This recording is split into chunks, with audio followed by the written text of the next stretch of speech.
was 5'7", 165 pounds in high school, and I was not that fast. He was a kid with a dream as big as a football field. It was part of our life. It was the way to be. It was kind of like, God, if I can go to Notre Dame, I could be someone.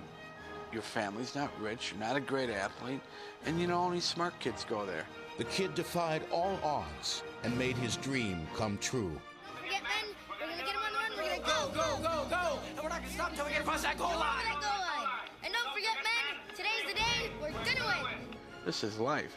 This is not just Notre Dame.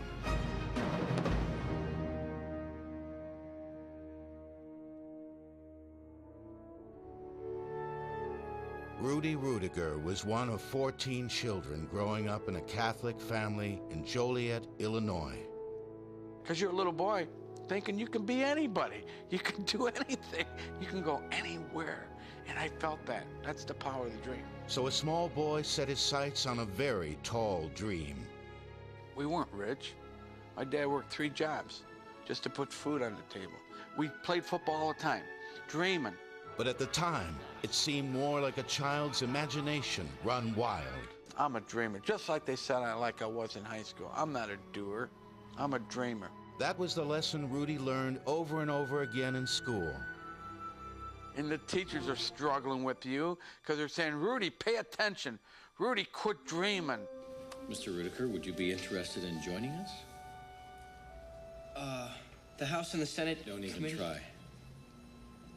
If I were giving out grades for daydreaming, you'd be getting an A. But in civics, you're failing. You see, ladies and gentlemen, the problem with dreamers is they usually are not doers. Their achievements are grand up here, but here, where it counts, they fall short. And I had a lot of anger when he would do that because see, he doesn't understand. Why doesn't he make me feel better? I don't want to be picked on. Don't ask me the question. Rudy couldn't pay attention. He had a learning disorder, dyslexia. They didn't really understand the learning disorders when I was growing up. So they would call you slow or stupid or uneducatable, untrainable, uncoachable. You don't have the grades for Joliet Community, much less Notre Dame. The secret to happiness in this life is to be grateful for the gifts the good Lord has bestowed upon us. So Rudy looked outside the classroom for acceptance and found a lifeline in football coach Gordon Gillespie. He always made us feel we could win football games, and he always encouraged us. I never really remembered him making us feel bad about what we did, but he always would remind us why we should work harder. But Coach Gillespie wasn't Rudy's only inspiration. He credits his amazing triumph in football and life to a series of people he calls his mentors, of all ages and from all walks of life. Man, I can think about many people that came into my life. I don't even remember their names. Would say something like, hey, you could do that, son. Just work hard. That's a mentor. Or more of a next level mentor, someone who takes real interest in you.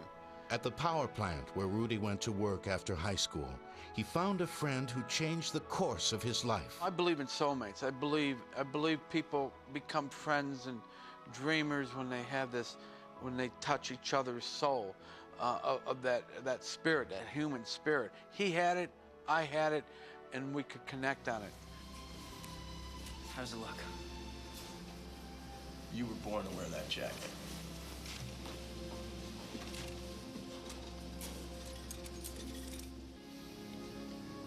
Well, you know what my dad always said. Having dreams is what makes life tolerable.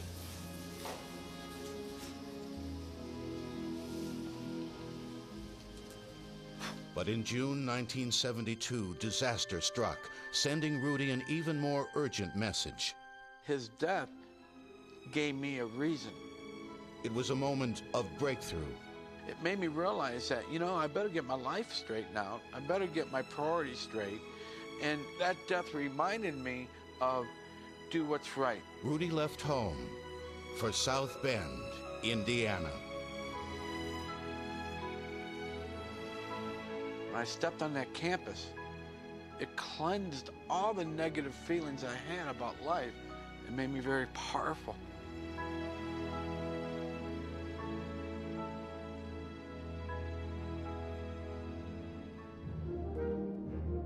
I was determined to find the answer.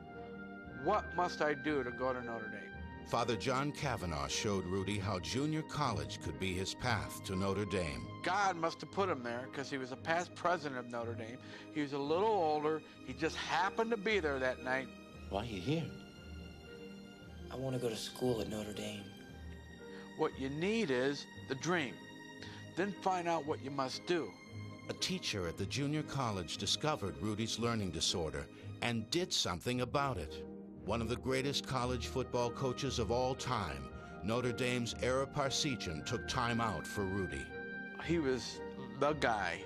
He was God. I mean, I wasn't the quickest guy on the team, or the biggest, but I led the team in tackles. But Coach Parseghian wasn't Rudy's only Notre Dame football mentor. One janitor really had a reality check with me all the time. He noticed I was a dreamer, but what are you really doing about it? And I guarantee a week won't go by in your life you won't regret walking out, letting them get the best of you. But Rudy had plenty of cause to be discouraged.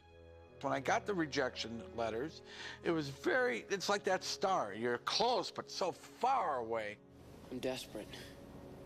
If I don't get in next semester, it's over, done. Notre Dame doesn't accept senior transfers. Well, did a hell of a job, kid. Chasing down your dream. I don't care what kind of job I did. If it doesn't produce results, it doesn't mean anything. I think you'll discover that it will. In 1974, when Rudy finally won admission to Notre Dame, It's kind of like, is this happening? he went after his next goal, a spot on the football team's practice squad. This is real stuff.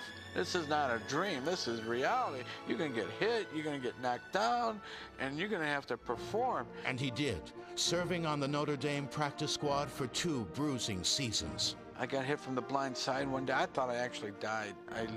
I got hit so hard, I didn't know. You ever get hit by a truck? No. But if you got hit by a truck, you don't know it's coming. Can you imagine what that feels like? That's how it felt. I would really appreciate it if you could let me dress one game next season. Look, Rudy, the NCAA really hamstrings us with this 60 rule. In certain positions, we only have one backup. Not that I wanted to be an All-American, not that I wanted to be a starter. I just wanted to run through that tunnel. I paid the price. I've been to practice every day. I gave you my commitment. Now you're telling me, because of a rule, that I can't run through that tunnel? It was just 2 days before the final home game of Rudy's senior year. It was his last chance to dress. I want Rudy to dress in my place, Coach. He deserves it. He wrote me years later. It says, I was a guy, myself and another guy went in and asked if you can dress in our place. And that's when Coach Devine says, yeah, we could dress Rudy. Or the other coach says, yeah, let's dress the kid.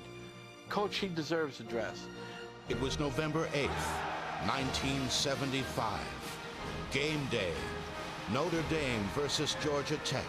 It was a day Rudy would remember forever. When you hear the crowd, it's kind of like, is this happening? You don't even realize where you're at. You don't even know where you're at because you go into this zone. And the reality hits, the game starts. That was the feeling.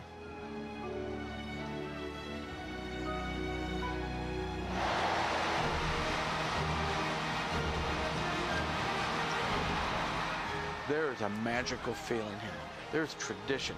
Tradition just comes out of those walls. You feel the ghost of Rocky. You feel the ghost of all these great football players. Crowd cheering, yay, or whatever. 60,000 people just screaming for those kids running through that tunnel. The stage was set for a big game, and the crowd's excited. That was the setting for that football game. Notre Dame had to win to have a chance to go to a bowl game.